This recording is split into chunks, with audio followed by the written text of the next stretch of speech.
Because as I see it, supposing the Senate will grant your request, have a hearing, and then it turns out that your allegations about the defects, etc., are true. Would you say that the Senate has to dismiss the complaint? To us, it will appear... Yes, I'm asking. To us, Your Honor, it will appear that there is no valid complaint because the complaint was not in accordance with what the Constitution requires, which is the right of an impeached public official to due process. And the requirement of due process states notice and hearing. Ergo, what you mean is that if you successfully prove your allegations, the Senate must perforce dismiss the complaint. I do not think there is nothing illegal in that. Well, that is precisely the problem. After 7 weeks and 27 days, we are now going to decide it on a practically the arguments that you have stated. But I was in the prosecution in the case of President Estrada. The same issue arose, the defects and all.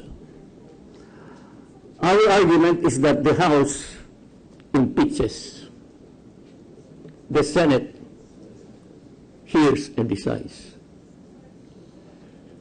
What the House transmits to the Senate, faults and all, everything, defects and all, will have to be accepted by the Senate because the Senate cannot direct the House on how to make an impeachment complaint because the Constitution simply says that the House impeaches, the Senate tries and decides.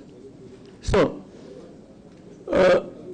if I'm thinking about the ultimate end of this goal, you're asking us to, in effect, pass judgment on what the House did. This defense is asking the Senate to decide and say the House is wrong. The House did this and did that. Now, can we do it as a Senate? The House prepares the complaint. And just like in the Estrada trial, defects and all, it was accepted. That is the President. It was accepted. That was the argument. So, in fact, let me ask for just a little while. No? Prosecution, do you have any objection to the statement of that Congressman will be presented here? This is not my question. This is what Senator Escudero, who already spoke before me, asked me to ask. We would object, Your Honor, because the House has already performed its constitutional mandate of filing, as brought out by the good Senator. The House has the exclusive power to initiate all cases of impeachment. And the House, through that mode of direct filing under subparagraph 4 of Section 3 of Article 11, indeed filed by the vote of almost 2/3, not only 1/3. And the power of impeachment is an emergency power. Where can you find an act of a legislative body that the vote required is the minority, 1/3? Because you want to make an officer accountable. So that portion... I think that's been sufficiently explained. So, that's Justice Cuevas, my friend. I mean, that is the only question we have now. You're asking the Senate to nullify, in effect, what the House did. It's just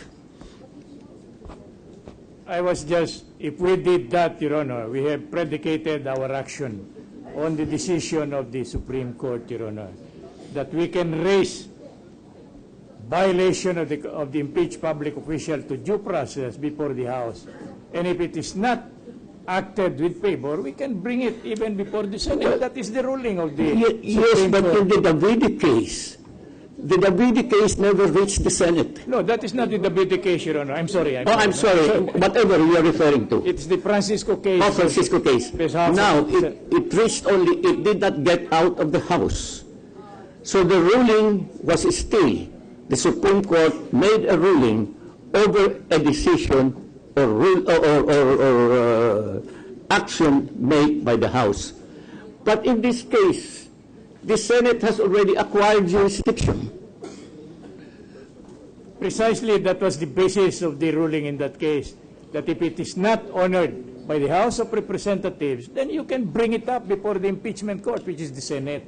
That's not my pronouncement. Which is also my That is the question. pronouncement of the court. And it remains valid, Your Honor, unless modified, reversed, or revoked by the Honorable Supreme Court. May I, Mr. President? Yeah.